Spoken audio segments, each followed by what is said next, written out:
call to order the meeting of October the 11th of the City Council of the City of Farmers Branch. And obviously, I'm not Robert Dye. I'm David Merritt, Mayor Pro Tem, sitting in for Robert as he is doing business away from the city this evening. So the first item on the agenda is the invocation and the Pledge of Allegiance.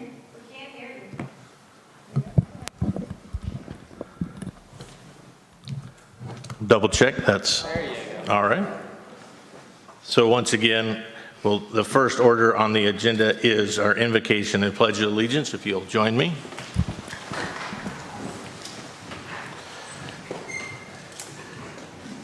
We want to thank everyone for joining this evening as we begin the city's business for this evening. We look forward to a discussion and orders to build our community, answer the questions that are necessary, address the concerns of the community, and serve our community in this role on City Council. Amen. If you'll join me with the Pledge of Allegiance. I pledge allegiance to the flag of the United States of America and to the republic for which it stands, one nation, under God, indivisible, with liberty and justice for all. Now, if you'll join me with the Texas pledge, please. Honor the Texas flag.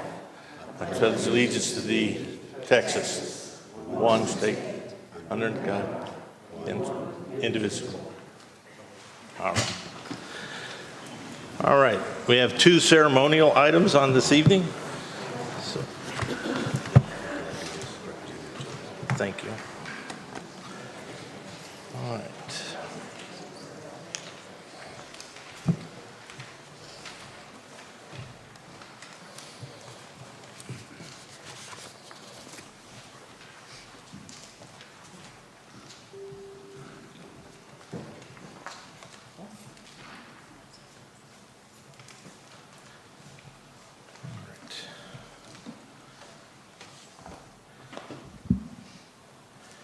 First item is I'd like to acknowledge our State Representative Julie Johnson, who is with us this evening. Thank you for being here.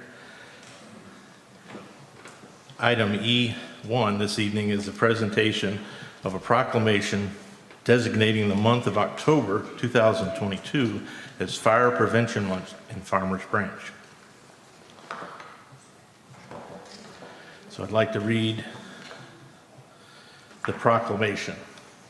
Fire Prevention Month. Whereas the City of Farmers Branch is committed to ensuring the safety of those who live, work, visit, or go to school in Farmers Branch, and whereas fire is a serious safety concern and homes are where people are at the greatest risk for fire, and whereas smoke alarms sense smoke well before you can, alerting you to danger in the event of fire in which you may have as little as 2 minutes to escape safely. And whereas working smoke alarms cut the risk of dying in a reported home fires in half. And whereas Farmers Branch residents who have planned and practiced a home fire escape plan are more prepared and will therefore be more likely to survive a fire. And whereas Farmers Branch residents will make sure their smoke and carbon monoxide alarms meet the needs of all their family members, including those with sensory or physical disabilities. And whereas the 2022 Fire Prevention Month theme, Fire Won't Wait, Plan Your Escape, effectively serves to remind Farmers Branch that it's important to have a home fire escape plan. Therefore, this is honored by Robert Dye by virtue of his authority vested as mayor of the City of Farmers Branch in the state of Texas, does declare and proclaim the month of October 2022 as Fire Prevention Month in the City of Farmers Branch, Texas. Chief, would you like to come up? We have multiples, thank you. Chief Adair.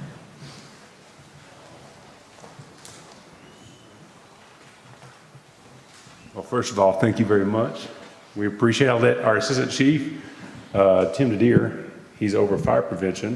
Him and his team are here tonight. To my right, we have Wendy Kenton, Scott Burke, Will Sanchez, We also have our guys that are out in the field from operations, Andrew Good, Brian Roberts, Michael Mania, Billy Hartman, and our new battalion chief, Rusty Hemley, here with us tonight as well, just showing that we are truly a united team. That's what we believe in. We believe in unity in our fire department.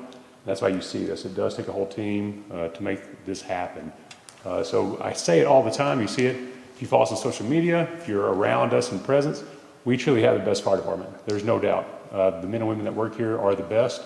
I see faces out in the community, and I know you all agree. So just if you could give them a round of applause.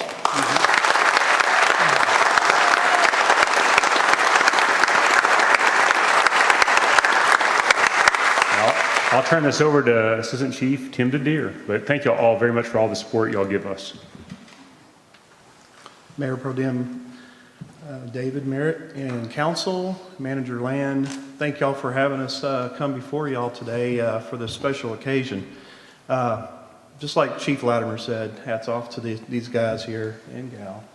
Wendy does a tremendous job for Fire Prevention Month. She's the one that coordinates all the events that take place for us. And without her, I don't know where we would be. So thank you, Wendy. Just to give you a little information, the National Fire Protection Association, which is known as NFPA, is celebrating their 100th anniversary of its National Fire Prevention Week. This year's Fire Prevention Week is actually October 9th through the 15th. And in 2021, which seems like a long time ago, but this is how statistics works. It takes a while to put all the statistics together. A home structure fire in the United States was reported every 93 seconds. A home fire death occurred every 3 hours and 8 minutes. And a home fire injury occurred every 47 minutes. These fires caused 3,800 civilian fire deaths and 14,700 reported civilian fire injuries in 2021. The theme for Farmers Branch Fire Prevention Month is based on the year NFPA's Fire Prevention Week theme of Fire Won't Wait, Plan Your Escape. According to the newly released NFPA Fire Loss in the U.S. report, we are witnessing the highest number of home fire deaths in the United States since 2007. The way homes are built and the makeup of the contents inside our residences contribute to hotter, fast-moving fires. Occupants today have as little as 2 minutes now to escape once the smoke alarm sounds. Your ability to get out of a home during a fire depends on early warning from smoke alarms and also advanced planning. Home is where we all feel safest, yet 74% of all U.S. fire deaths occur in households. Imagine if one day soon we could turn this statement on its head and say, home is where we are the safest. I know this is what we all aspire to achieve, but to do so requires expanded collaboration and more actionable education if we want to close the gap on the fire problem. The Fire Prevention Week theme, Fire Won't Wait, Plan Your Escape, was chosen with a philosophy in mind. It is a true reflection of where we are today and the challenges we still face. It's important for everyone to plan and practice a home fire escape.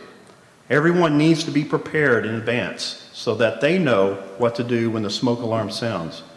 Every second counts.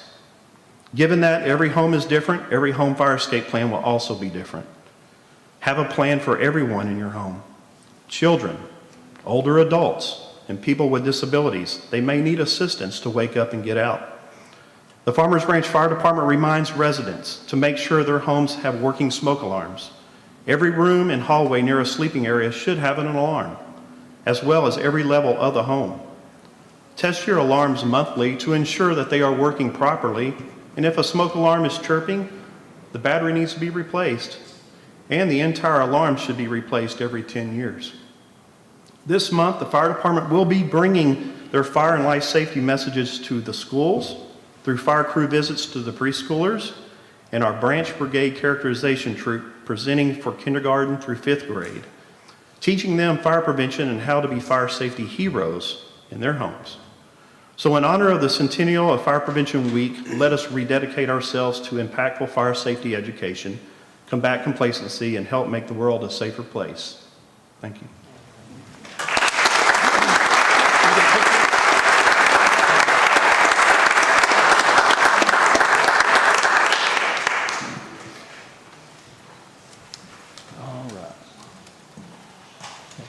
front.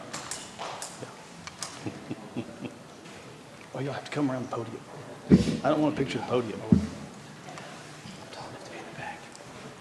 Okay, there we go. That's better. I can't see the guy in back. Okay, thank you. Choose the right spot. All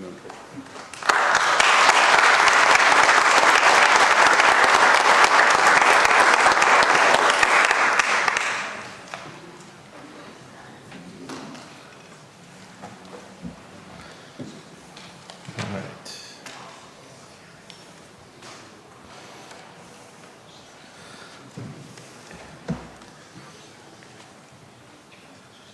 Agenda item E2 this evening is to consider accepting a donation for $1,985.89 to fund a park bench in memory of Barbara Dale Johnson and take appropriate action. To read, we were presented a thank you letter.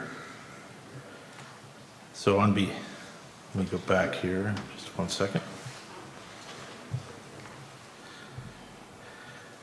Mrs. Johnson, effectively known as Barb, was a lover of nature and art. She was adamant about staying present in the moment. Her laughter, her smile were joyful and contagious. She was confident and witty in her words, and with strong foundation guided by will and stubbornness. She took great pride in her children and was an inspiration to her friends and family with her kindness and perseverance. Mrs. Johnson was a huge part of her sons' lives, both of whom recently moved to Farmers Branch. She and her sons spent a lot of time taking walks together as a family. She'd always stop with her sons by her side and rest at any bench she would find. This is a profoundly fond memory for both of her sons. On August 10th of 2021, Barbara Dale Johnson passed away. She is loved and will be missed dearly.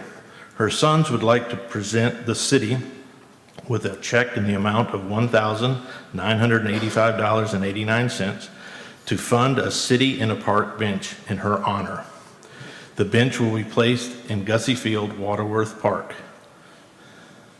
So the funds will be deposited into the park donations account, and the bench will be purchased using the park administration donation expenses, and the expense does not need to be amended as the funds are currently available to purchase the bench. Recommend the motion by the city administration to accept this donation of $1,985.89 to fund a park bench in the memory of Barbara Dale Johnson. This is a motion that I'll make. Do I have a second? Second. We have a motion and a second by Councilman Driscoll to accept.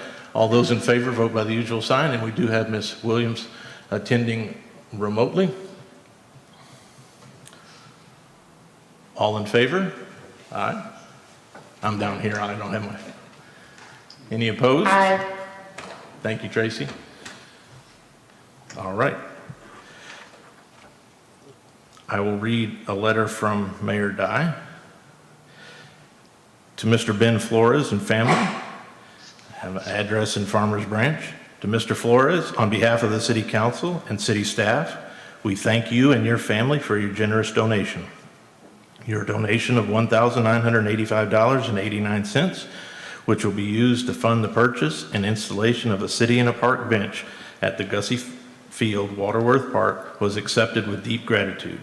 The park bench will be a lovely tribute to your mother and will be enjoyed by many park visitors for years to come. Sincerely, Robert Dye, Mayor of Farmers Branch. And once again, I'd like to thank the Flores family, personally myself, for this generous donation, and we look forward to that particular bench being placed in the park. So thank you.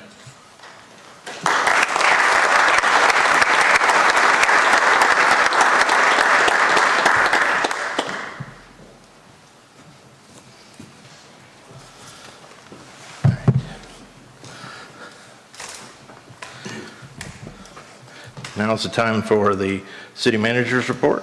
Mr. Land. Thank you, Mayor Pro Tem. So one thing that I try to do is go back and look at previous council meetings, and one thing that's always consistent to me is I hate the sound of my voice. So I thought to give this report the honor it deserves, we're going to have the voice of Farmers Branch, Jeff Brady, in this new budget year, provide the city manager's report to the community. Mr. Brady. Thank you, John. On behalf of Acting City Manager John Land, the City Manager's report for October 11th. One of our dedicated city firefighters sustained serious injuries while battling a fire last month, as many of you know. Jonathan Delalio has made substantial progress in his recovery, but likely has many months more to go. We, as a fire department and a city, look forward to having him back on duty as soon as he is able. If you'd like to send well wishes, contact Kyle Green with the Farmers Branch Fire Association. Our city council has spent several months conducting a nationwide search for the next city manager. The list is now down to 2 candidates, and both of them will visit Farmers Branch next week for a series of tours and staff meetings, after which a final nominee will be selected. As a courtesy, their names are being withheld until Monday. More to come. Tickets are going fast for the 13th Annual Bloomin' Bluegrass Festival. Join us this weekend in the Farmers Branch Historical Park for the big event. The Del McCurry Band, Rhonda Vincent and the Rage, and Dan Tominski Band will headline. Visit bloominbluegrass.com for more information. Do you know someone who might need assistance in an emergency? Texas offers the STEER program, S-T-E-A-R, for citizens with functional and mobility needs. It's a free registry that helps emergency responders accommodate specific needs in each community. For more detail, contact the Farmers Branch Office of Emergency Management at 972-919-2648. The city also invites artists to compete for inclusion in a juried outdoor sculpture exhibit to be installed on the West Side Art Trail. A total of 3 pieces, each by a different artist, will be selected. The deadline is December 31st. Contact Maria Minter at the Rec Center for more information. Celebrate the 100th anniversary of the discovery of King Tut's tomb at our Mansky Library. View a unique exhibit of museum replicas created by local Egyptologist Roland Phipps, now through Wednesday, November 30th. Mr. Phipps will also be providing special programs accompanying the exhibit on November 9th and November 15th. Election Day will be Tuesday, November 8th. The first day of early voting will be October 24th, and the last day will be November 4th. Polls will be open from 7 a.m. to 7 p.m. on Election Day. And on another personal note, many of you may know longtime Farmers Branch activist, volunteer, and community leader Judy Bird passed away on Sunday after a long battle with cancer. Judy worked tirelessly to lend a helping hand and improve the lives of others here in Farmers Branch, and her memorial services for those who would like to attend will be this Friday, October 14th at 2:30 p.m. at the First Baptist Church. And as always, you can sign up for City e-News at farmersbranchtx.gov. Thank you. Very nice. Very well, we'll move to the next item on our agenda is citizen comments. Please allow me to read in the normal preface. Public comment is your opportunity to address your city council, the City of Farmers Branch elected officials directly about issues that are important to you and your community. But there is a process that must be followed. Speakers' request forms will be accepted by the city secretary from the time the agenda is posted up to 30 minutes prior to the regular meeting. Individuals will not be recognized to speak during the meeting unless the citizen comment form has been submitted. The process applies to all action items listed on the agenda. The speaker request form is online. There is a 3-minute time limit for each citizen to speak, with a reasonable limitation on speakers on one topic or one item, with a maximum of 15 minutes total on the same topic item. Anyone wishing to speak shall be courteous and cordial. No disparaging or inflammatory remarks directed at any member of the city council or city staff will be allowed. When called, please approach the podium, state your name and address prior to beginning your comments. If you have written notes you wish to present to the council, please furnish an extra copy for the official files. And we'll start this evening in the order that they were presented to me. Mr. Rick Johnson.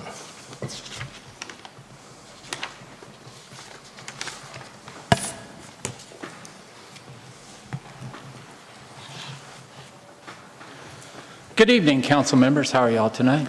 Good, I hope. So we recently had one of our council members move. It's been brought to my attention that this particular council member moved out of the district. By what I've been able to read online, that individual is required to step down immediately. So with that being said, Ms. Tracy Williams was a council member that this has occurred with. What steps have you taken to rectify this? No one? Okay. Is the city secretary, is she allowed to give us an update on the address she currently has with the city of her residence? Not in this forum, sir. Okay, very well. So at this time, I suggest that there is evidence of this, maybe recess, view it. It's been supplied to a couple council members, and take action. Thank you very much and have a good evening. Thank you.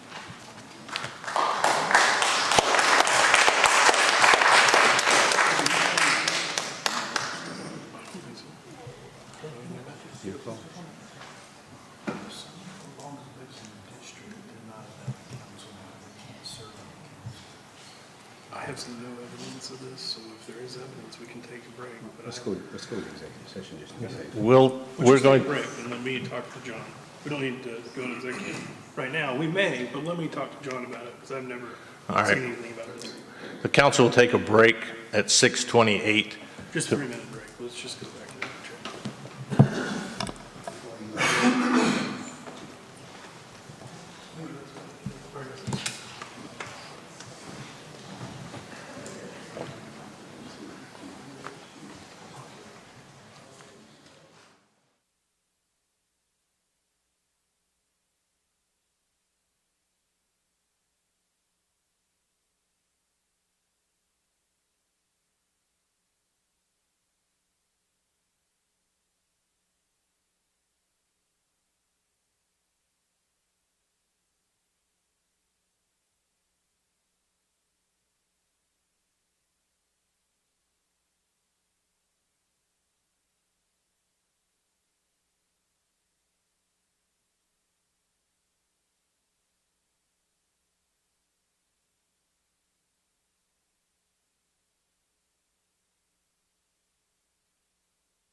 We will now return to regular, thank you.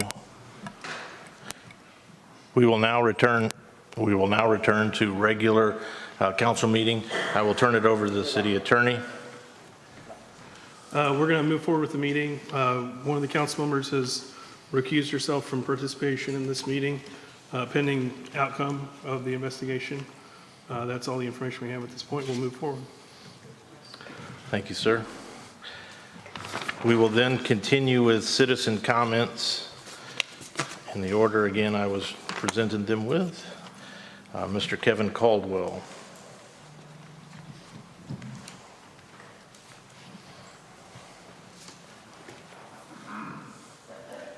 My name is Kevin Caldwell on Tanglewood, and due to the circumstances this evening, I'll yield back my time. Thank you. Thank you, Mr. Caldwell. I have Ms. Candace Adams. I'd like to have Dennis speak first, if you don't mind. May I have Dennis speak first? Certainly. Thank you. We'll call Dennis Adams. Hi, Dennis Adams, 3521 Pebble Beach.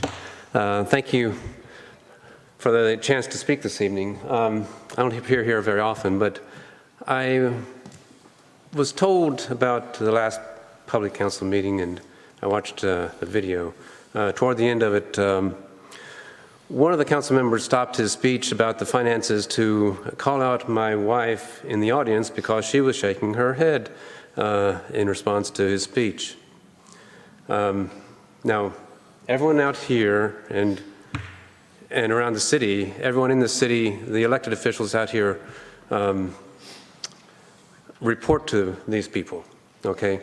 I wrote to that council person a few days later, and I said, you know, you might want to think about apologizing to her. And it was ignored. And if I were to get a note from someone I report to about my behavior and just chose to ignore it, probably wouldn't end well. So, you know, I've seen many examples of behavior over the years up here that left something to be desired among the council and the mayor and past council members. You're all capable of doing a great job. And there's no need to intimidate, ridicule, or call out anyone in the audience. No need to put conditions on doing the right thing, like with the farmer. Okay, just do the right thing. You know, division is tearing our society from Capitol Hill to Valley View Lane. And don't blame the left, don't blame the right, whoever the other side is for you. Just look in the mirror and do the right thing yourselves. My wife is due an apology. The 5 council members and the mayor, conduct yourselves in a manner that's worthy of elected office. These gatherings can be a civil place of civil discourse where respect and decency are practiced, or they can be a free-for-all like homeowners associations. It's up to the 6 of you to decide. Thank you.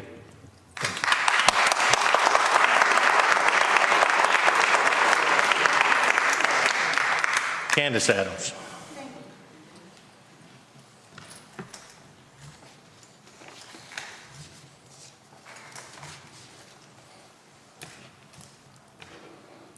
Candace Adams, 3521 Pebble Beach Drive.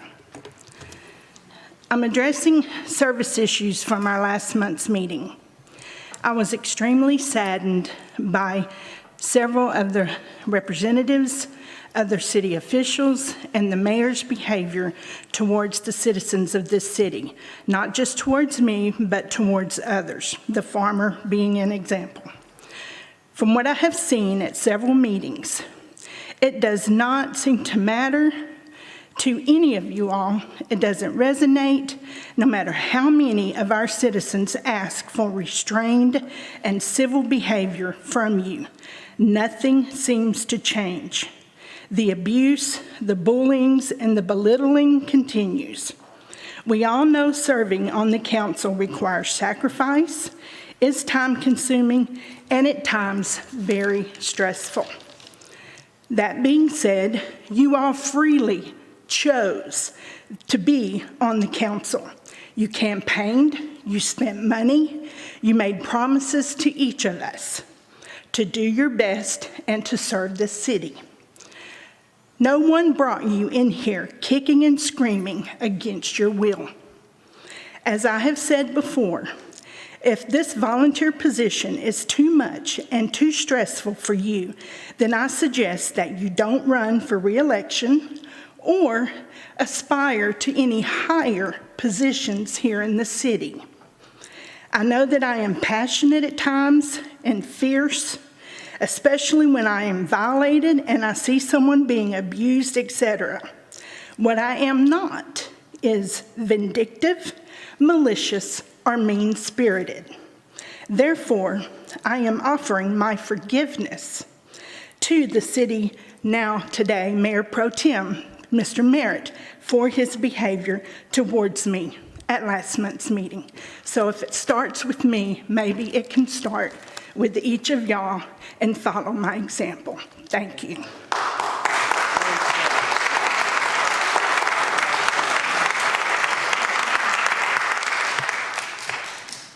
Next up is Betty Sofinski.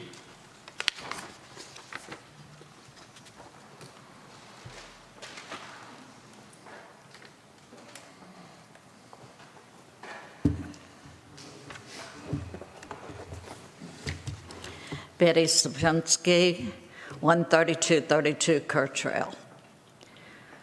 Good evening, council, city leaders, and this wonderful citizens of Farmers Branch. After the September 20th, 2022 council meeting, I wrote Mayor John a very strong email addressing the fact that he had failed to call on me at the citizen participation for that meeting. Mayor John replied to me promptly, and here is his words. It was not denied. You requested to speak to the tax rate budget public hearing. I called your name and you weren't there. You also signed up to speak to the police and fire 20-year term, which was the very next item. And you were also called to speak then. Anyone that signs up to speak gets to speak based on the subject under which they sign up to speak. You should know that if you have watched the number of meetings you claim. I have never in my 6 years as mayor denied anyone to speak who has done so properly and within the guidelines set forth. He continues, if you think I would ever use my political power, whatever that may be, against you is a reflection of your own beliefs and not mine. I think so little of you and your group that it's impossible to spend time finding ways to use my political power to disrespect them or even be angry at people in this community. The problem with this town is your little faction and the division you all create over the most trivial subjects. It's sad to see, but it is what it is. Good thing I've learned over the years to focus on what really matters and reject all the noise. It makes it easier to sleep at night. I hope you have a blessed week. Mayor Don. To Mayor Don, you and I have never met. Therefore, what you say about my background has to come from others, right? You see, I'm a 45-year resident of Farmers Branch. In my 80s, served on committees here in Farmers Branch, and I do my own research. After reading your campaign highlights and doing my research, you did not gain support from my husband nor I. Therefore, I have avoided meeting you one-on-one. For your information, my husband of 61 years died in 2017, and my heart has not been centered on Farmers Branch. Then my brain and heart started to wake up, and I did watch and rewatched many council meetings and observed your rude behavior to anyone disagreeing with your decisions. My time is up. Thank you so much. I want to acknowledge, though, my email and Norbert Dye's went to every one of y'all. City attorney, city manager, The only one responding was my councilman. Shame on you.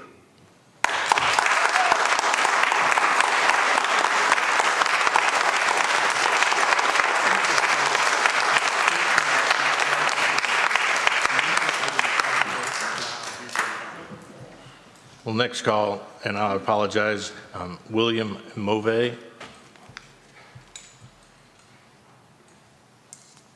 Last name is Moive. Apologize if I mispronounced it. Not in attendance. We'll move on. Mr. Rob Bliss.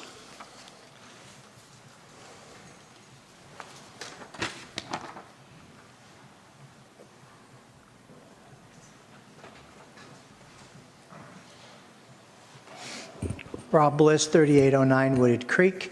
I'm here this evening. The Farmers Branch Chamber President, Grace Spees, was unfortunately not able to come this evening, and so she apologized for that. And I said I'd be honored to stand before the council because what we're doing next week, October 20th in the Grove, we are doing an event sponsored by the Farmers Branch Chamber of Commerce, and it's called Business in the Branch. It's free admission to the public.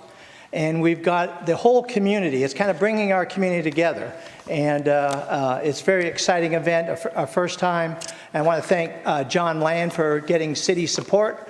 And I also want to thank Allison Cook and her department of being involved in it. We've also got the CFB ISD involved. We're having a Shark Tank event. I've got Dallas College involved with Goldman Sachs, 10,000 small business owners. We've got a kids zone. We've got a cornhole tournament that we're raising funds for the MetroCrest services. And we've got really excited about this event, and we hope everyone here will attend this on October the 20th from 4 p.m. to 8 p.m. But again, it was just a little plug that Grace wanted to give the council and the members here, and I thank you for your time. Thank you, Mr. Bliss.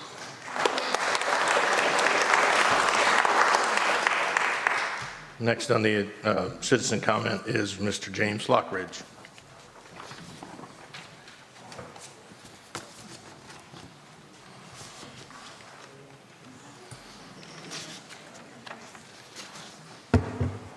Wow, I'm going to have a hard following today. Guys, I'm back at it about this ag thing, and I'm getting pissed off. I am tired of city council sitting on their duff. Omar, thank you for talking to the state rep with me. That meant a lot, went a long ways. You learned a lot, correct? Now, I'm sick of it. Now, if you have to hire code compliance officers, John Lamb, you recognize this, to do this right here. This is a list of every agricultural property in Farmers Branch where they have gone through. Mr. Lockridge, if I could get you to speak into the microphone. You see the sticky notes. They measured every property easement right away, every one of them. Now, I haven't told Farmers Branch 4 of my crops have been mowed this year. 4. Haven't said a word. I talked to John Land about it. It's still happening. Letters are still coming. Stop it today. Now, I'm sick and tired of listening to people being treated the way they're treated in Farmers Branch. City council members filing code of ethics. I asked for one. I didn't get one. Robert Dice treated me like crap since day one. Day one. David Merritt calling people out at city council. Talked to the city attorney. He said, no big deal. No, it's a big deal. You're disgracing Farmers Branch. We are the laughing stock of Texas right now. Farmers Branch. Change it today. This has got to stop. We're chopping each other's heads off. We're taking advantage of citizens and residents. Enough's enough. If you can't do your job, stop it. Richard, Omar, Merritt, Driscoll, Tracy Williams, I've come to every one of y'all to help. Terry Lynn, previous council, I've come to everybody for help. Y'all have blowed me off, but boy, let me tell you, y'all want to jump on the bandwagon to get people in trouble and to chop heads off. Well, why don't you protect the farmer and the resident? I'm tired. Quit being prejudiced to people. Start standing up for what's right. And these people out here in Farmers Branch matter, and I'll make sure they matter. Mark my words. Fix your issues.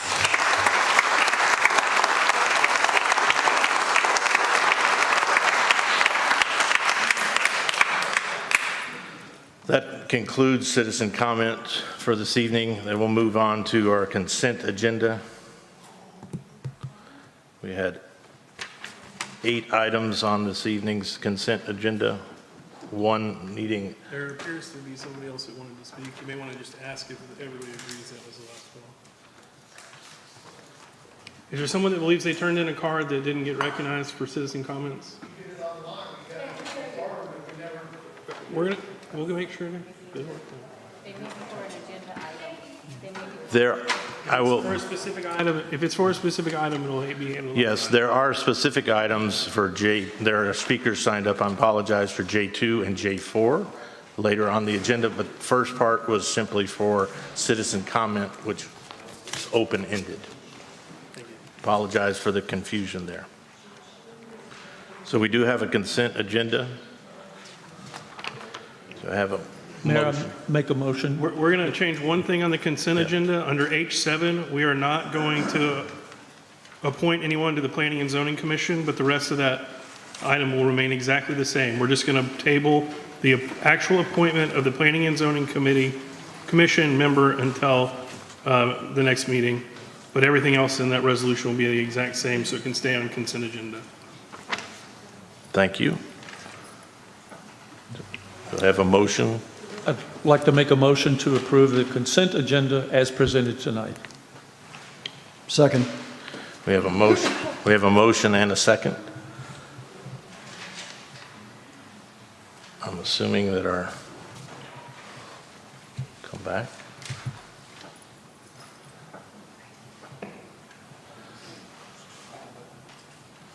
Thank you. All those vote by the usual sign. It now passes unanimously.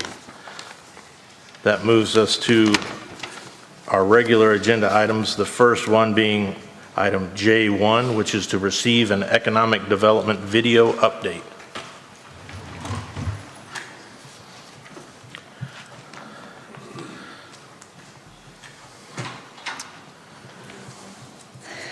So we moved these updates from quarterly to seasonally.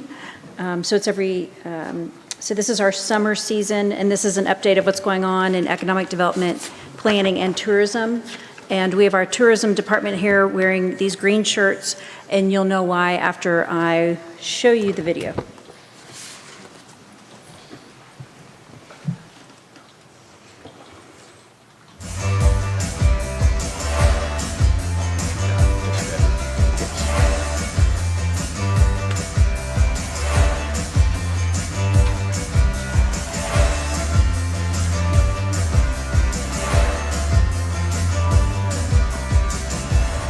Hello again, everyone, and welcome to the Farmers Branch Economic Development Update for the summer of 2022. I'm Jeff Brady, the city's Director of Communications, and we're coming to you today, clearly, from a vacant parking lot on the north side of the Children's Health Star Center here in Farmers Branch, and there's a reason.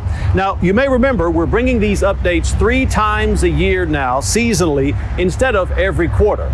And the reason we're here is because of the major announcement earlier this summer about a massive multi-sport complex that's going to be built right here with construction beginning in just a few months. The facility will provide up to 90,000 square feet of indoor court space for basketball, volleyball, and pickleball in Farmers Branch. The intent is to attract tournaments, regional sports teams, and related activities to the station area. The state-of-the-art Practice and Play Center will require no tax increase for citizens. It will be funded by $23 million in bonds, and the Dallas Stars will pay the debt service by way of the monthly rent. Plus, our residents will have plenty of access with defined hours for amateur and youth games. By creating a new multi-sport facility like that, it generates more opportunity for more community members to come in and out of the building. Specifically, they're looking at 8 basketball courts, which converts into 16 volleyball courts. So the Stars have an interest and some experience in youth volleyball as well. So between recreational and competitive volleyball, that'd be another key focus. But that center will be used for a number of reasons. We talked about pickleball a little bit, so making sure they're providing enough amenities and opportunities for our community members and the Farmers Branch population to engage with as well. The multi-sport complex represents another benchmark for the city's station area, which has become an economic catalyst to attract visitors and their tourism dollars to Farmers Branch. The station area has already been redeveloping for years. We've seen a component of multifamily, and you've seen the Grove take shape, and also the shops at Mustang Station with the retail offerings of restaurants. So now what we have is a multi-sport complex offering basketball and volleyball and a component of pickleball too. We're very excited about it because it's the entertainment piece that's been missing in our downtown redevelopment. The multi-sport complex will really be an attraction for youth sports, and youth sports, as we all know, travel. The tournaments that they will bring in will help the shops at Mustang Station restaurants, and basically the whole trade area will benefit from all of the visitors and the weekday travel alike. Speaking of tourism, the travel economy is officially back. April marked the city's best tourism HOT month of all time. The city earned a record-setting $295,000 in hotel tax in that 1 month, thanks in part to the Bluegrass Heritage Festival, Lone Star Volleyball, and the Dallas International Girls Cup.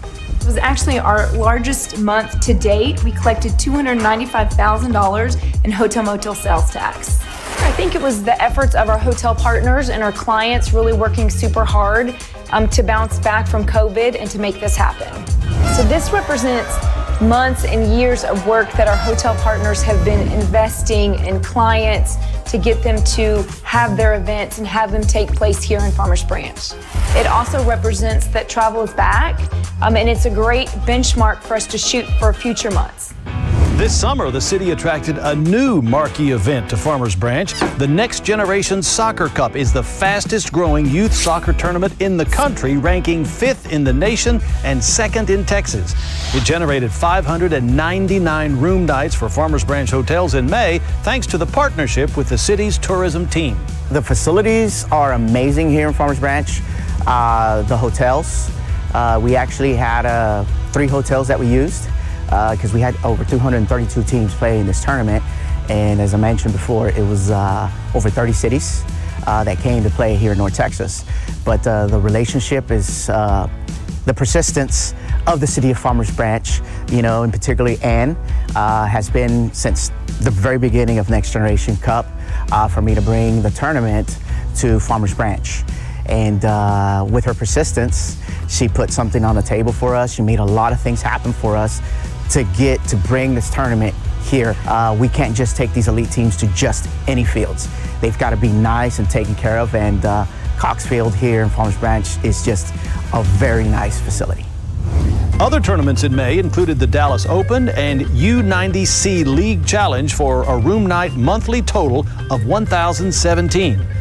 June brought the Youth Soccer President's Cup, generating 948 room nights.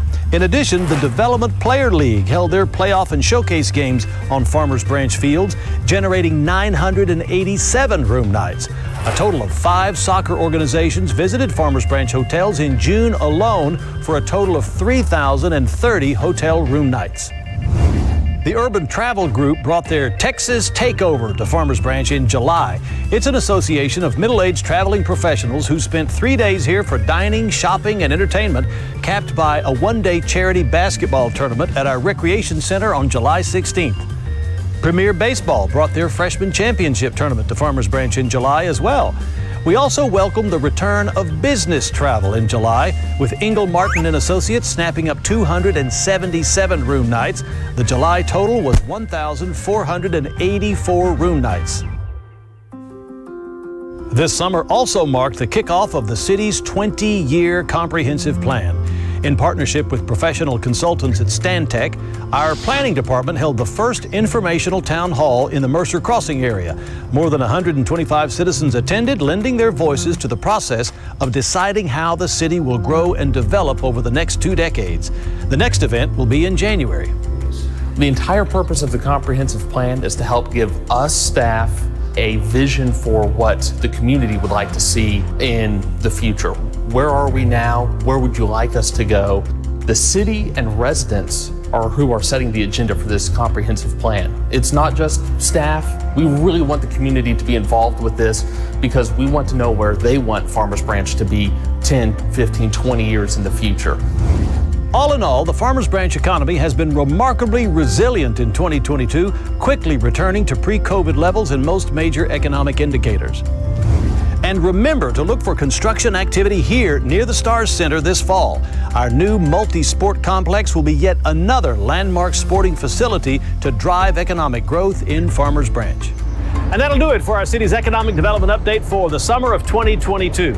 Clearly, our city's economic development and tourism team is working hard to continue to bring projects with real potential home to Farmers Branch. We'll be back in December with a look at the economic development highlights for the fall and early winter of 2022. Until then, I'm Jeff Brady. Thanks for watching, and we'll see you next time. Go Stars! And we'll be back in December with a look at the highlights of our fall and early winter season. That's great. That's great. Yeah, we'll use that. Dadgummit. Winter. Why is that so hard? Sunday, Sunday, Sunday. Yeah, But it's fun. This is going to be the best clip. it is. I'm not sure that that's going to work. Goofy highlights. But most importantly, how's my hair? You knocked it out.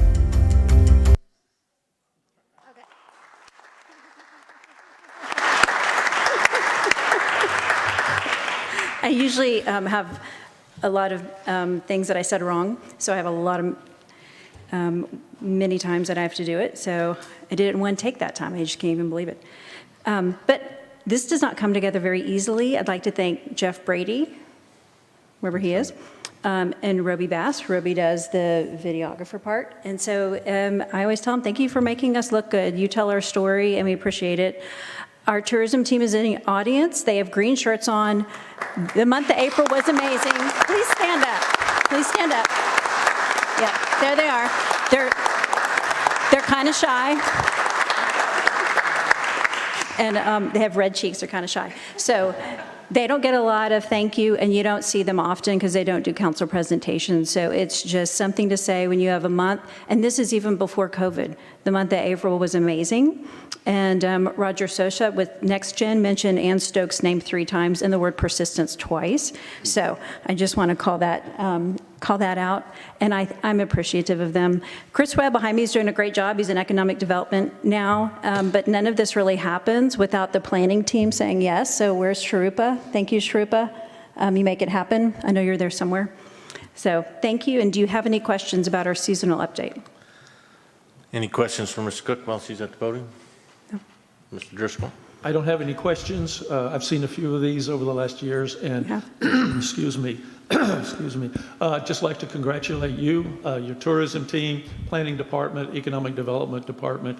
There have been, as witnessed by this video, a lot of great things going on here, and it's not just a lot of excitement, a lot of tournaments, people coming here from outside the area, even from all over the state, as I understand it, but also bringing in real revenue in dollars. Great. And it's great to see this coming to fruition. Well, thank you. And tourism and business coming back as well. So Yeah. just keep up the good work. Thank you. Mr. Jackson? Thank you, Mayor Pro Tem. Allison, what a great job. Your Oh, team thank you. is so awesome. They are. You know, I just think about the challenging environment that many cities have been through over the last couple of years, and to recover like this quickly is nothing short of exceptional. I agree. So thank you so much, and You're I'm welcome. looking forward to the next couple of years. Well, thank you. Thank you all for your support. Thank you. I would add my congratulations as well. So Well, very I think excited. we even have a hotelier in the audience, and I believe he wants to do another hotel. So we need to help him get that across the goal line, and we'll keep at it. Very Thank good. you. Thank you. All right. That moves us then to agenda item J2, where we do have people signed up to speak. We will address those after the presentation. We have receive an update from the Texas Department of Transportation I-35 Phase 2 project from the TxDOT staff.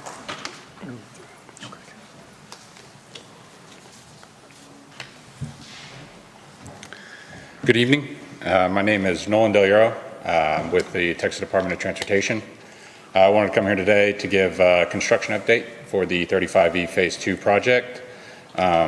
To kind of give an overview again, a brief description, it's a total reconstruction.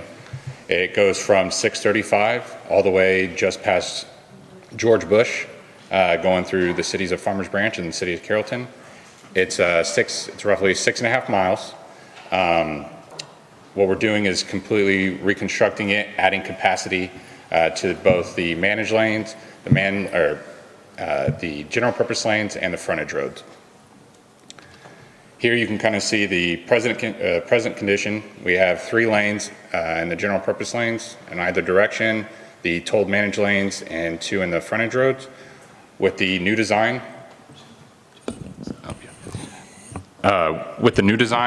we'll have 4 lanes in either direction, still have the existing managed toll lanes with shoulders now, as well as additional capacity on the frontage roads. Some construction activities currently going on right now the main construction is between Valley View and Valwood along the northbound frontage road as well as the southbound frontage road. We have utility relocations. As you can see here, we have a couple water lines, wastewater lines along the southbound frontage road, as well as working on some crossings at Valley View. Along with the utility relocations, we have our traffic control, our phasing. Here you can see this is the northbound frontage road in between Valley View and Valwood, Here on the top picture where we've started getting prepared for the temporary detour, as you can see in the right picture. This will allow us to switch the frontage road traffic onto this temporary detour and open up our new frontage road will basically be going on top of the existing alignment here. And so by shifting the traffic over, it allows us the area to perform the proposed reconstruction. Along with the northbound frontage road, we also have the southbound frontage road construction depicted here. This is looking south from Valwood towards Valley View. Here this is the biggest portion of our construction. We are able to work a lot offline, meaning that the new frontage road will actually be pretty far out towards the right-of-way line. So we have a lot of area that we can go ahead and get in there and start working with minimal impacts to the frontage road.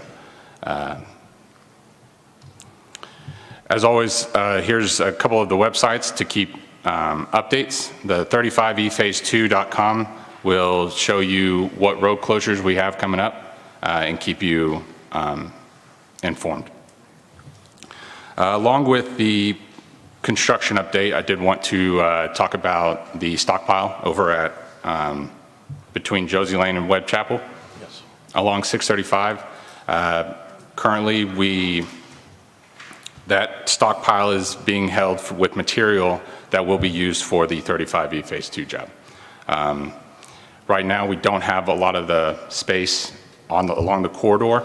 As we start with construction and as we get to bigger switches to allow us to open up more area, that will allow us to start hauling out that material at the stockpile.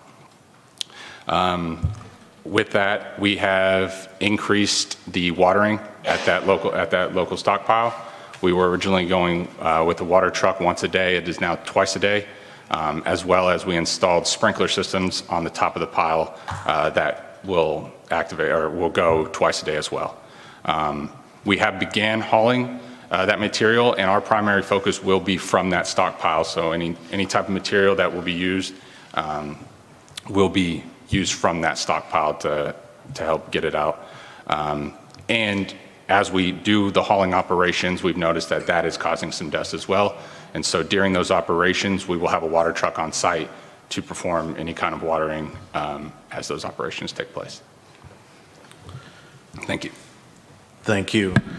We do have citizen comments on this particular topic, but first I'm going to ask the council, are there questions that we have? Mayor Pro Tem, I'd like to retain my comments until after we hear from the citizens, if that's okay. That's fine. All right. We'll then call the citizens in the order I received them in. Mr. Kirk Manley.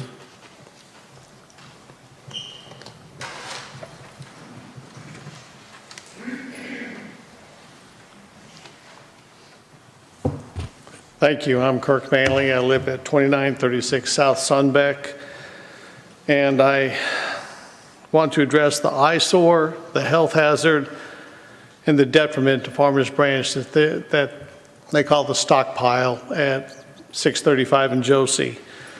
At times, that stockpile has exceeded 50 feet in height. It's the second time that we've had to go through this. One was for the LBJ expansion. Okay, we got through that. Now we're going through the same thing, even worse. The homes along South Sunbeck and Sunburst are between 80 and 110 feet from that stockpile. And it's not just a little bump. It's not a little pile. It's 50 feet tall. The constant moving of the soil creates plumes of dust, and it spread to South Sunbeck and other residences along Maybrook. We have the prevailing winds are from the south, so any plume of dust we get. And those plumes of dust are created every time they dump a load, every time they move a load, every time they pick up a load, and every time they dump it back into the truck. The windows, we cannot even open them to let the fresh air in. Yeah, we had a hot summer. We'd like some cool air in. We can't even do that now. Why? That dust comes right into our house. Everything is covered in dust. We had residents that have been hospitalized. One option is to move that stockpile elsewhere ASAP. There's plenty of room up on 35 and Dickerson, what used to be a mobile home park. It appears the TxDOT is doing what's convenient for them, not what's good for Farmers Branch. They have land available. They are well-versed. TxDOT's well-versed in eminent domain. They've used it before. That's how they got 635 and Josie. We have to work on this collaboratively for a solution. We also have numerous code violations that you have in pictures in front of you. Weeds are in excess of 4 feet tall. Some are reaching 6 and 8 feet. The mowing, it's a joke. They're not doing it. Why not? The trash is not being picked up. It's their property. They have to keep it clean just like everybody else. And the runoff, it's atrocious. Look at the intersection of Treeview and Maybrook. 15 more seconds, sir. I'm almost done. But thank you for your time. Please look into this matter. Thank you.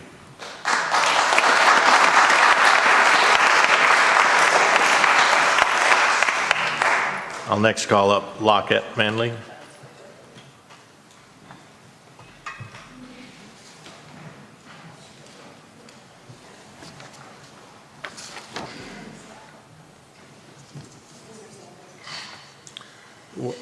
What is it, ma'am? This is the dust that's in our yard.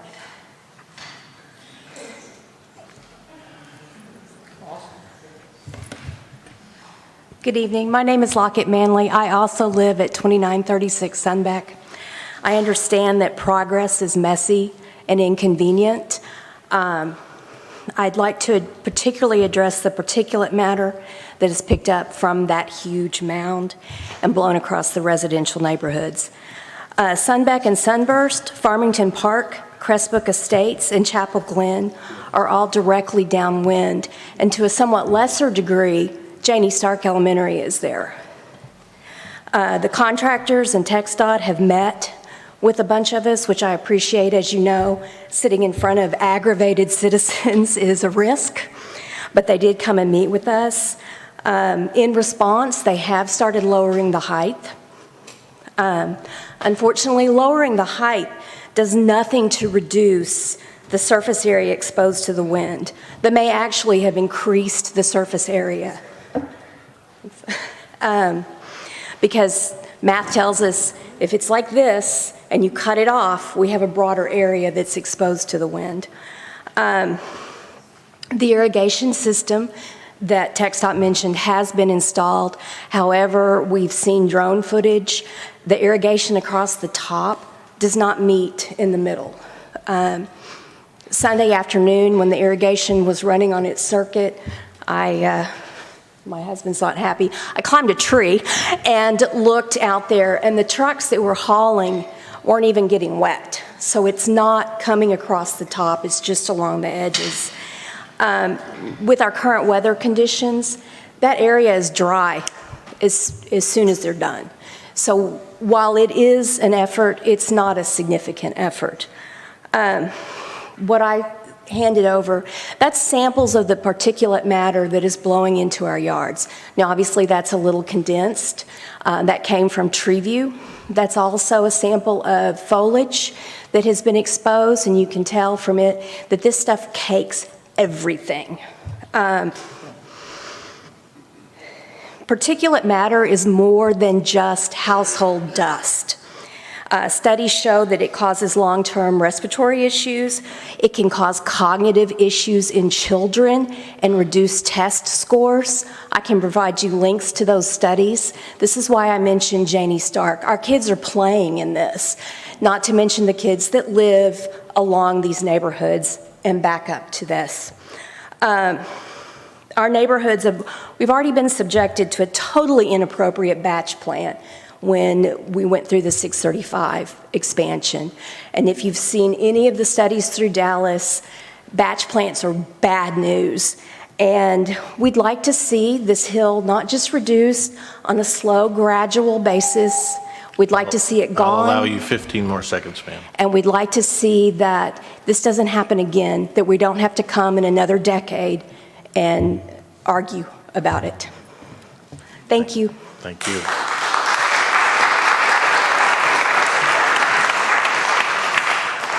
I'll now call Amanda Garza.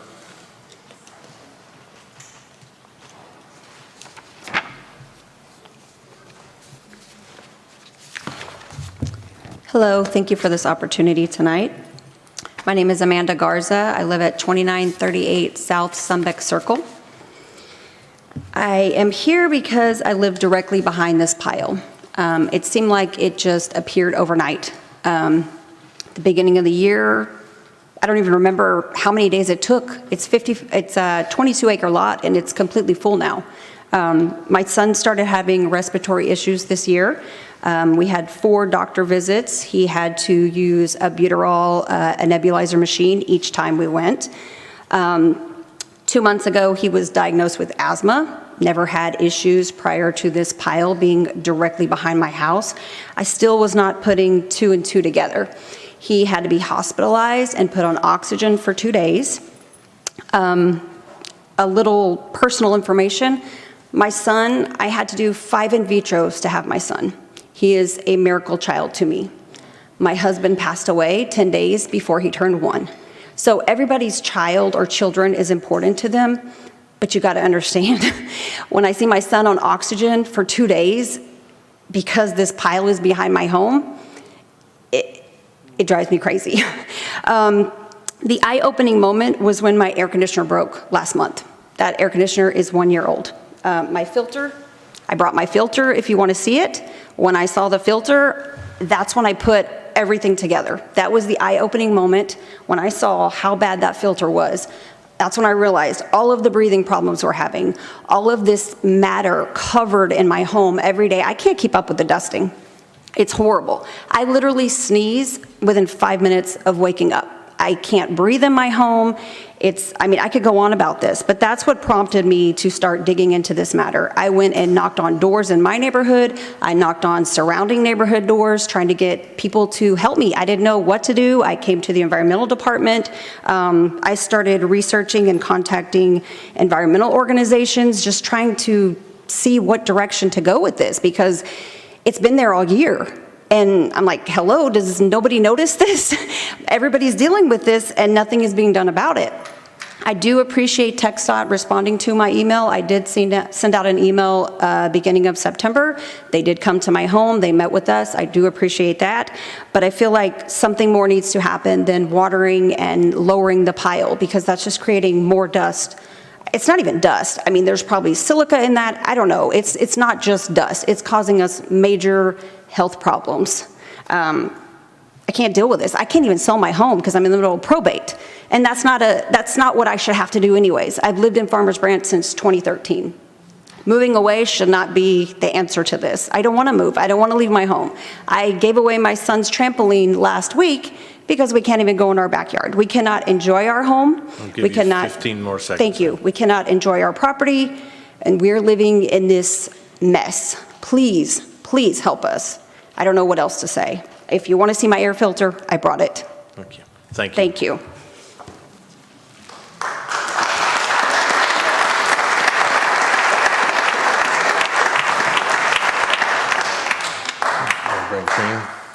You want to bring Shane to the podium? Do you, the council have questions that they'd like to ask now, or would we want to ask staff questions? How would you like to proceed?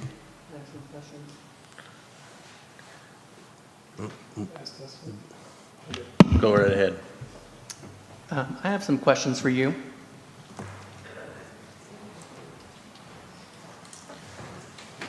So I'm a fairly new council member, so I just would like to understand a little bit of the history behind the shale pile. Can you share with me when the original pile was erected? Yes, and just to clarify, this is Travis Kralik. He's with Lone Star Constructors, the contractor that's building the job. He's the deputy project director, so he's here to help assist me with some of these questions. The original pile, I believe, was hauled in sometime December? It was about November, December. So we currently have a project going on at 635 further east, and they were excavating a lot of material that we felt that we could use, as our project is very fill-based. We have to build up. So we saw an opportunity to, instead of moving that material elsewhere, we saw a kind of middle ground where we could stockpile the material used for the upcoming reconstruction. Okay. And when was the original date at which you guys were going to begin removing stuff from that shale pile? So originally, the plan was to move it around the summer. We thought Summer of this year? Yes, sir. We thought as we started the construction, we'd have areas where we could move that material out. However, the way this project is, it's a design build, so we're constantly designing. We're still designing as we're constructing it. There's a lot of moving parts, and we found that we just couldn't move a majority of that pile until we do our first switch. That when we switch the traffic over to the southbound frontage road, that opens up a lot of area where that material will be used to embank on the new southbound main lanes. So you said that your plan was to begin moving it in summer 2022, and I'm hearing that that didn't happen, right? Yes, sir. So when is the new date, or has it began moving already? So looking at our schedule to see a significant, or we will start hauling out by the next summer. That's when we believe that the shift will happen, and you'll see a significant decrease to the pile. Okay.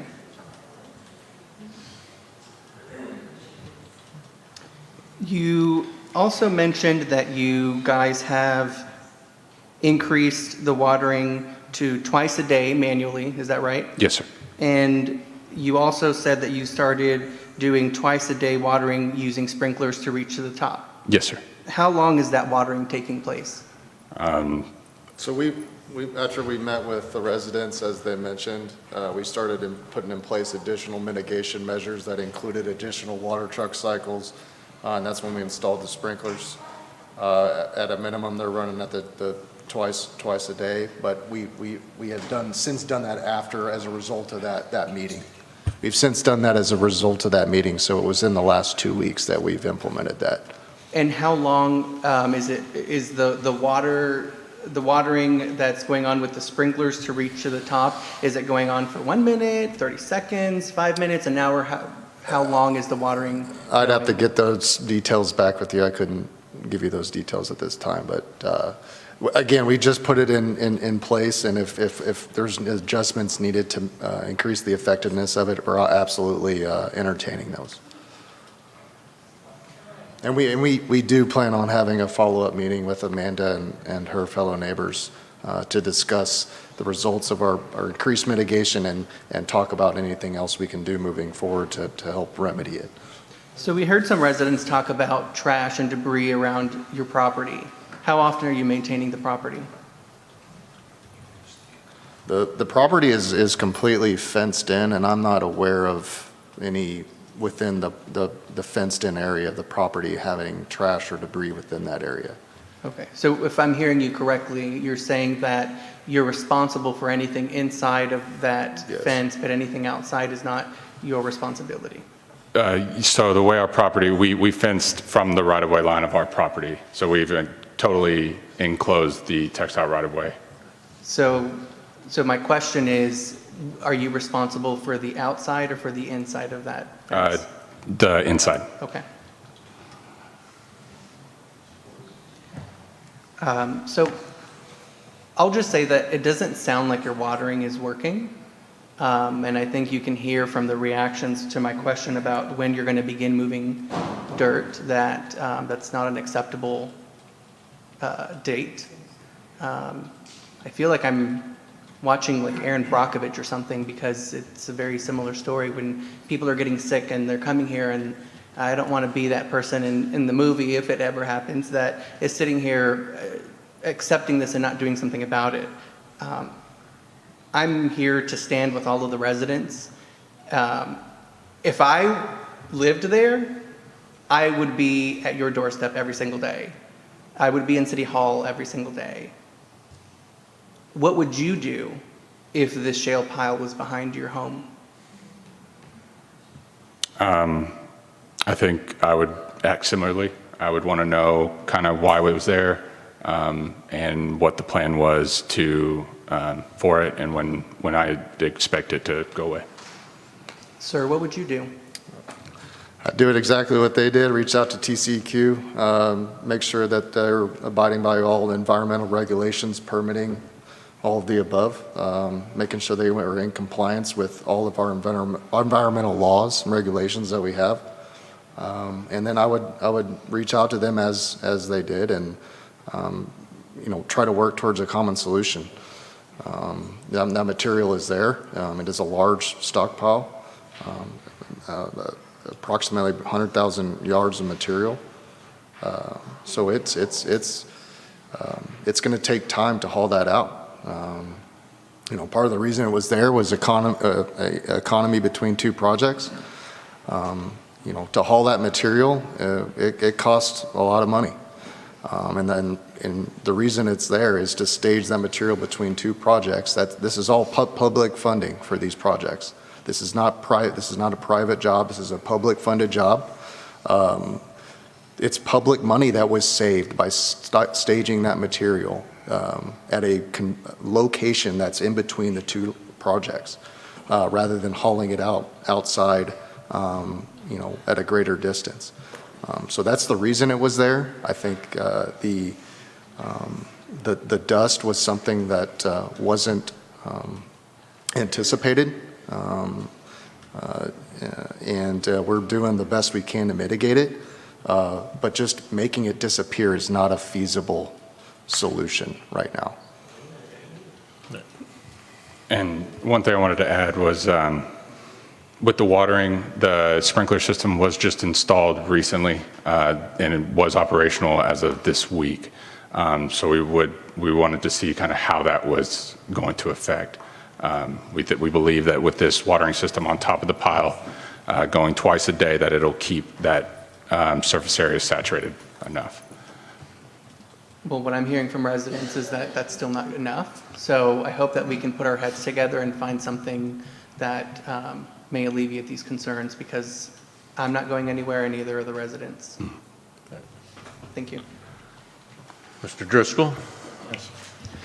Thank you, first of all, gentlemen, for coming here tonight and answering questions and giving your presentation.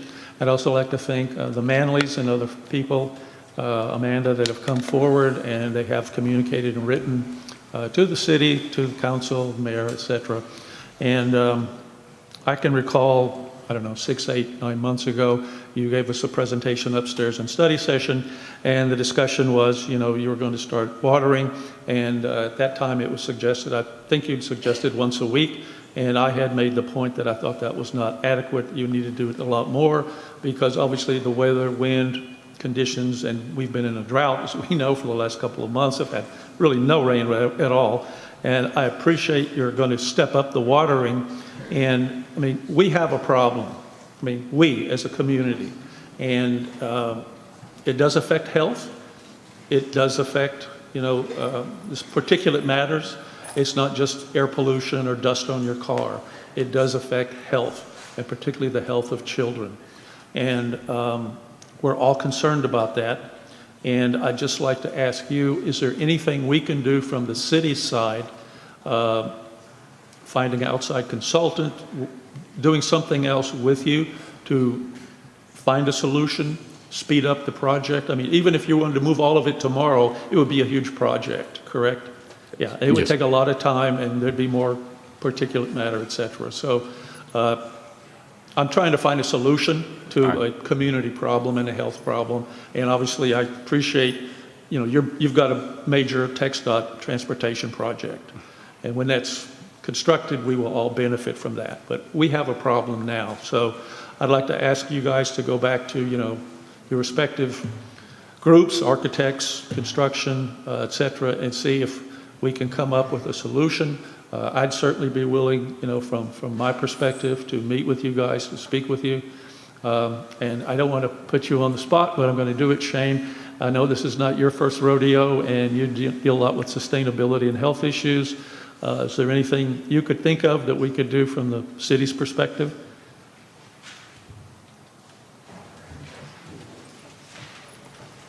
Shane Davis, Director of Sustainability and Public Health.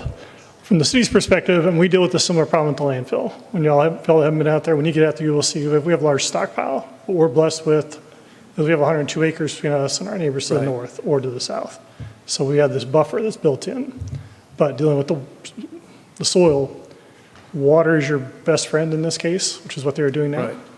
Right. Possibly getting the water truck up and down the hill. That's something, whether or not the hill can handle the full water truck, I'm not sure.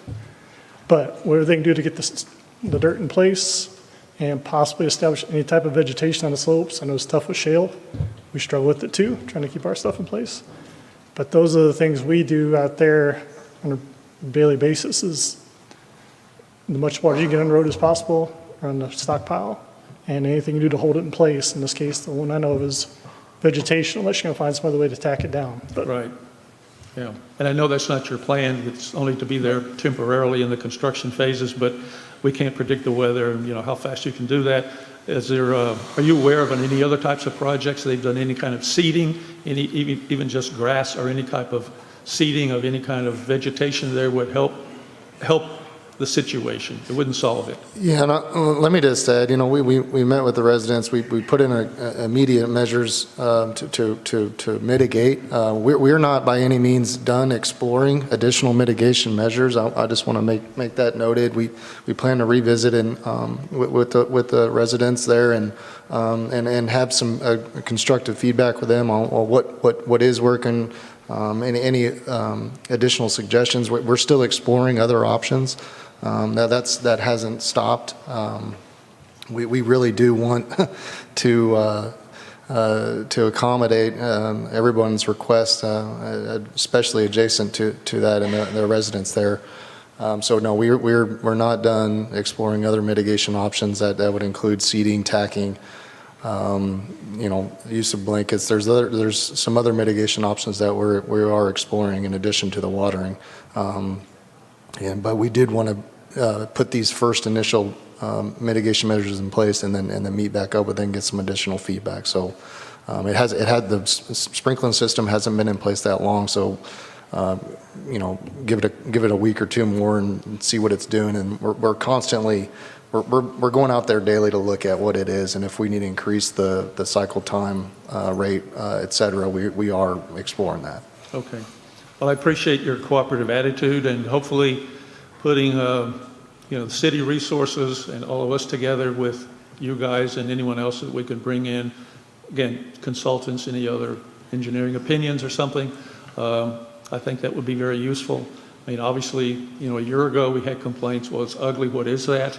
We're beyond that now, and it is a health issue, not just, an eyesore. And so appreciate you guys being here, and hopefully, we can work together cooperatively. We've started a dialogue, and I appreciate your meeting with the residents also.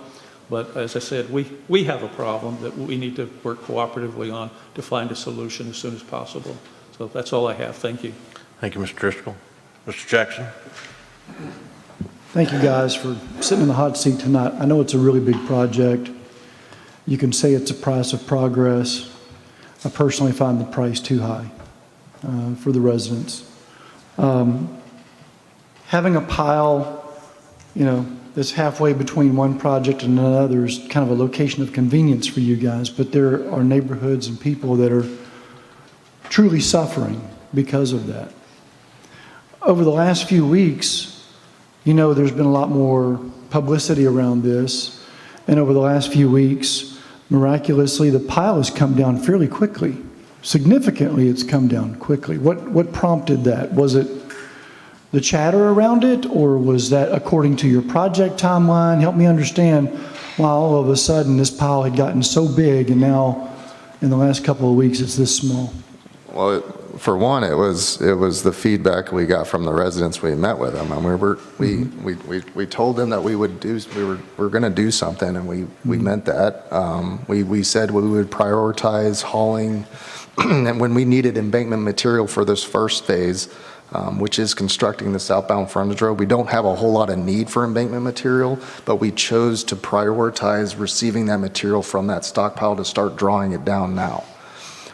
So no, it was a result from the meeting with the residents. We told them we were going to look at a number of options to mitigate the pile, but also begin to draw it down as soon as we could. And really, it's just having the real estate available to use it to embank the proposed project. In this initial phase, there's not a whole lot of embankment need, but there is need, and we said that we would prioritize that need from that borrow site, that stockpile. Right. Well, I'm sure the residents appreciate your responsiveness, to their concerns. What is in this material? What is it? We have tested it. We needed to test it to make sure it was good for embankment. It's not a shale material. I know that keeps being said, but that we're not by spec allowed to use shale material and textile embankment, so that's not what it is. I'm not on the LBJ East project, so I can't say exactly what material it is, but I do know that they have a lot of limestone rock excavation, so I believe most of that gray material is of a limestone material. We do have there is a variety of other materials. We also have some native kind of common dirt fill material over there as well on the east side of that stockpile. Most of that gray material you would see, I believe, is mostly of a limestone nature. Right. So the dirt's relatively new. It's only been there for a couple of months at most, from what I could tell. But the gray material, is that crushed concrete? Is there crushed concrete in there from other projects? Or? No, there could be some crushed concrete, but I do believe the predominant material is from their rock excavation, which is the limestone. Okay. So I would encourage you to get some samples and understand what's in it. That's my main concern. I mean, dust clogs me up. I can't imagine what all this dust with chemicals and foreign material would do if I were living, in this condition. I'm not that far away from the pile, but I'm not experiencing it to the extent that this neighborhood is. Right. Yeah. So one other question, who's responsible for picking up the trash and keeping the areas outside of the fence cleaned up? That entire service road that runs along 635, whose responsibility is that to keep that clean?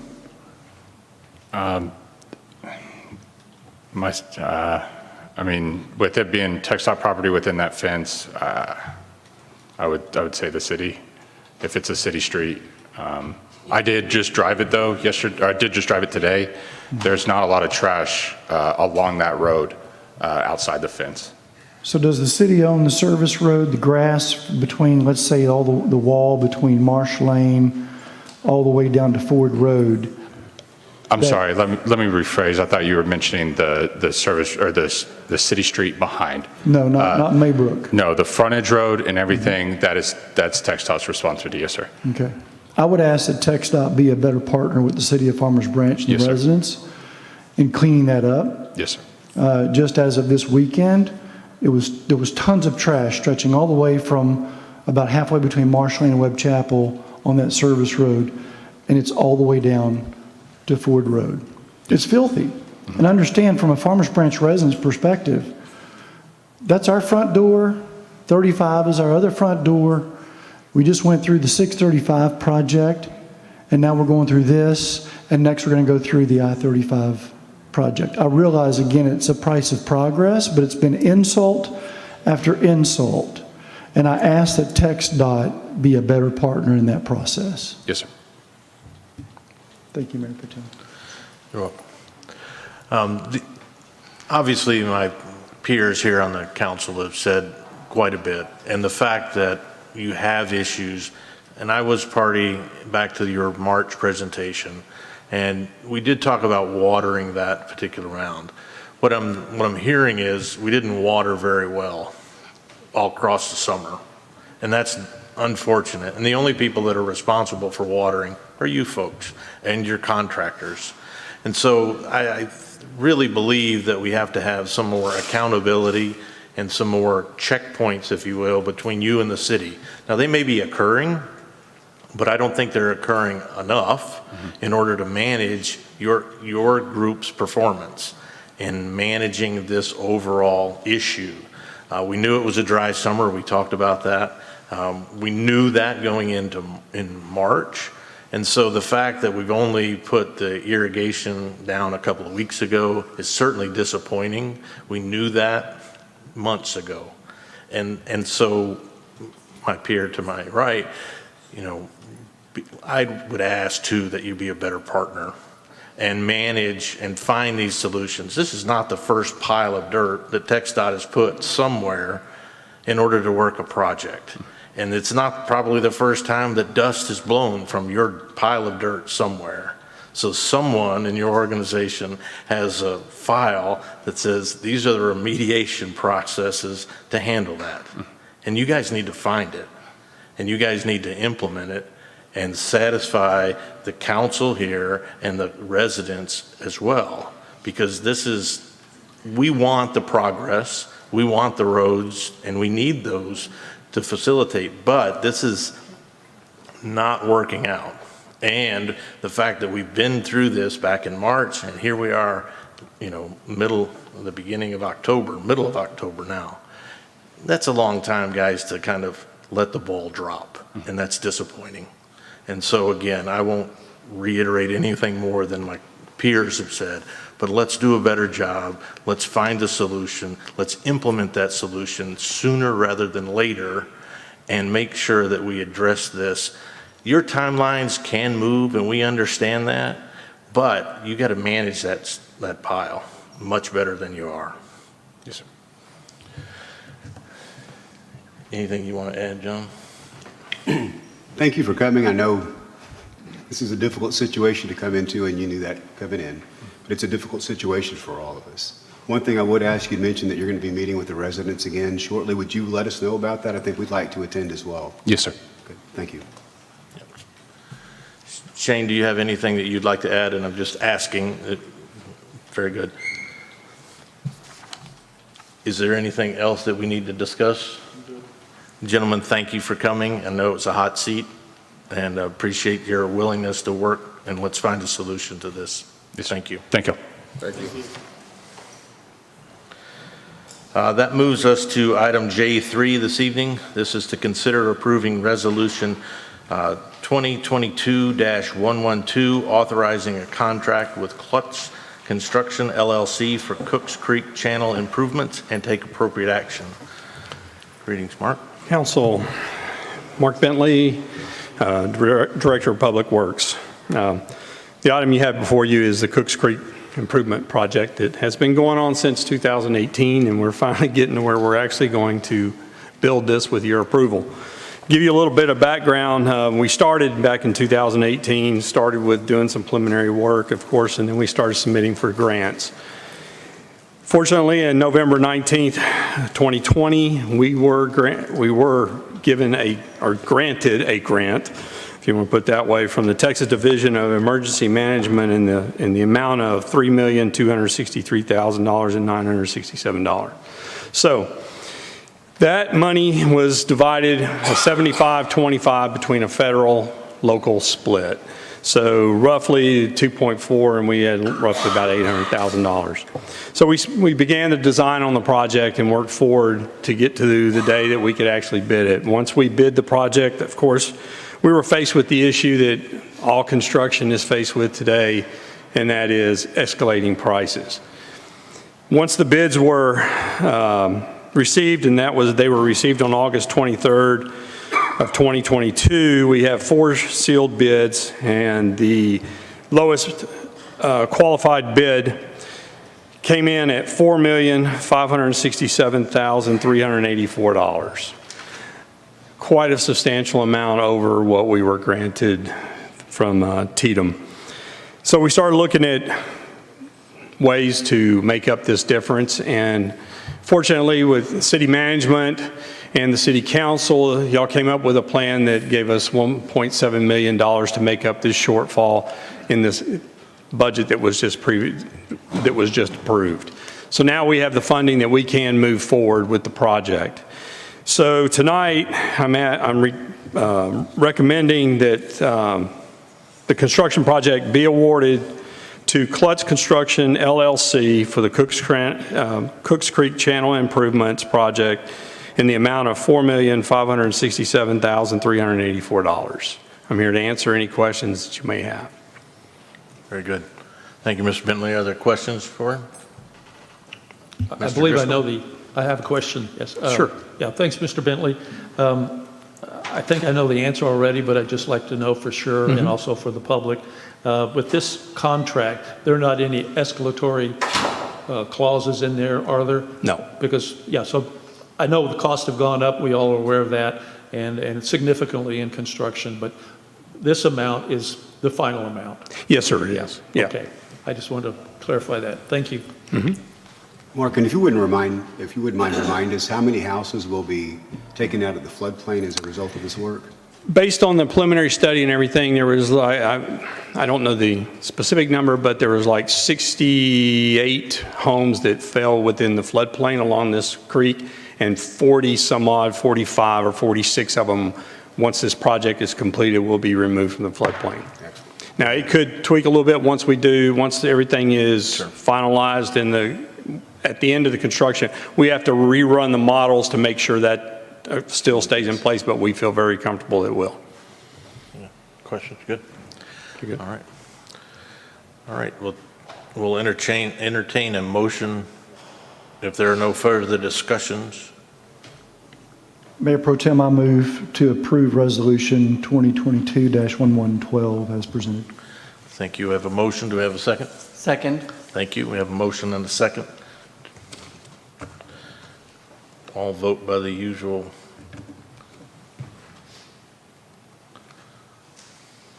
And this is approved. Thank you very much, Mr. Bentley. You bet. Thank y'all. All right. And I wore a tie tonight for y'all. We noticed. Duly noted. Anytime he needs $1 million.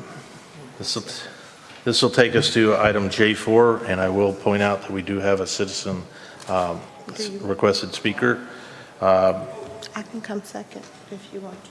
That's fine. We'll go ahead and do, it's to consider adopting ordinance number 3766, amending the Farmers Branch Code of Ordinances, Appendix A, fee schedule, relating to fees established pursuant to Chapter 86, Utilities, Article 4, Service Rates and Billing Procedure, Section 86-276A, Water Service Rates, to address a temporary rate and take appropriate action. Ms. Evans-Jones, please. Sherelle Evans-Jones, Director of Finance. Good evening, Mayor Pro Tem, council members, and the public. I am back this evening with kind of a follow-up item related to our budget process. When we concluded our budget a few weeks ago, we had an open question regarding the water base rate reduction that was contemplated within the budget, that there were some questions that were raised about, well, what happens for properties where there are individual properties, individual parceled properties, but they're on a shared meter, and how does that work? We needed an opportunity to evaluate the population and make sure that we were taking all like properties into consideration. And so I appreciate the time that both you as council and our residents have allowed us to make sure that we come up with a solution that addresses all similar types of properties. So within the document that you have, Ordinance 3766, it talks about changes related to detached single-family dwellings, townhomes, and/or condominiums served through a master meter or billed to a homeowners association. So that's the subject matter of what we're talking about today. I have just a couple of comments with respect to kind of our overall process to hone and just be clear on which properties we're talking about. When we went and looked at our our community members from Oak Brook were the ones that raised the initial question, and so we looked at where do we have other similar areas, and those would be in Terra Place and Rose Creek. So those three communities represent a total of about 296 units that are served by 12 different accounts. And so that was another important question that we were trying to answer, because whatever we do to fix this has to be a manual solution. And we were trying to evaluate the breadth of the population that would require that manual change.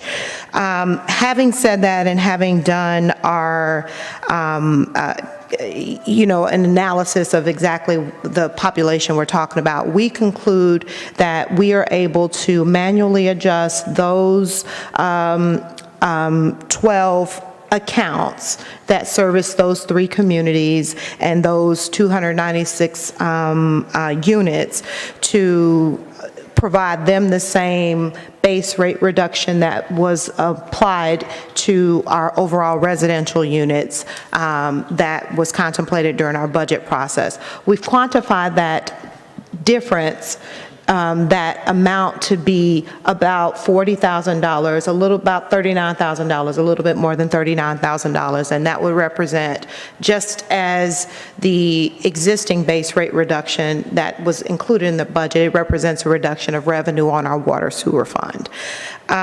When we evaluate the overall financial performance and our balances, we do not at all in any way see that this $40,000 is going to harm our ability to maintain those dollar amounts in excess of reserves and be materially where we project it to be during our last discussion of the budget.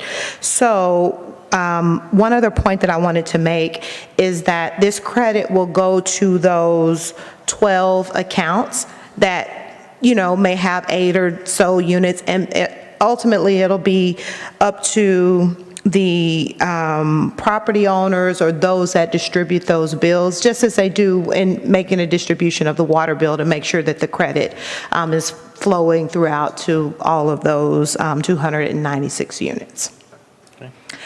With that, I'm happy to answer any questions. Any questions for Evans-Jones? Yep. We do have one citizen signed up, Ms. Colleen Rule.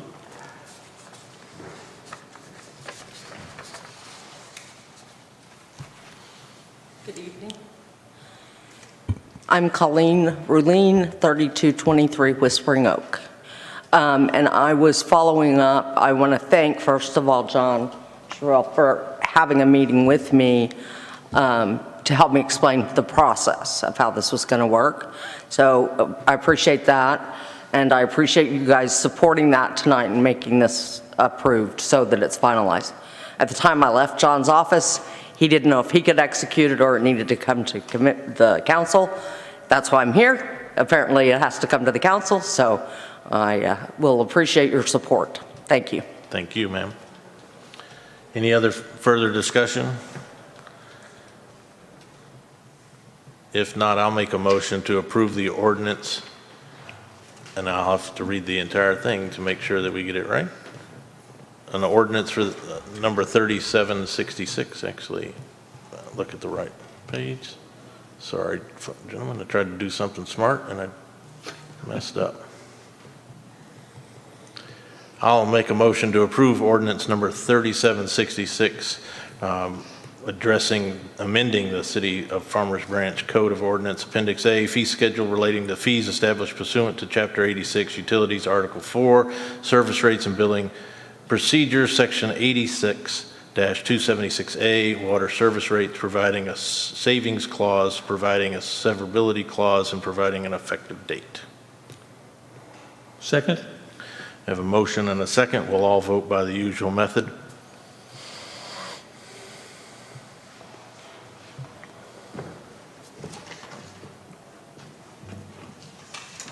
And it passes unanimously.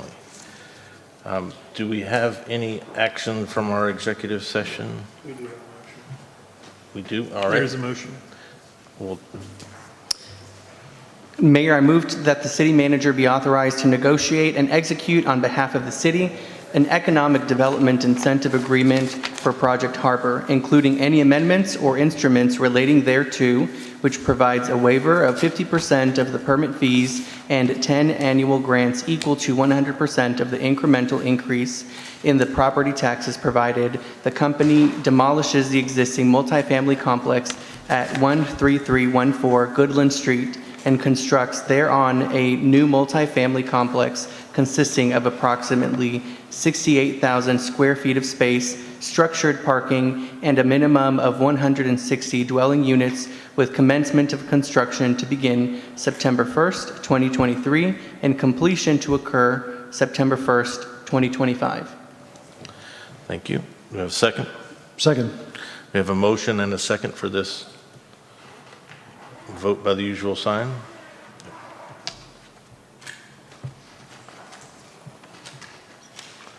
It passes unanimously. Is there any other business that the council needs to address? Seeing none, we will adjourn at 8:02 this evening. Thank you.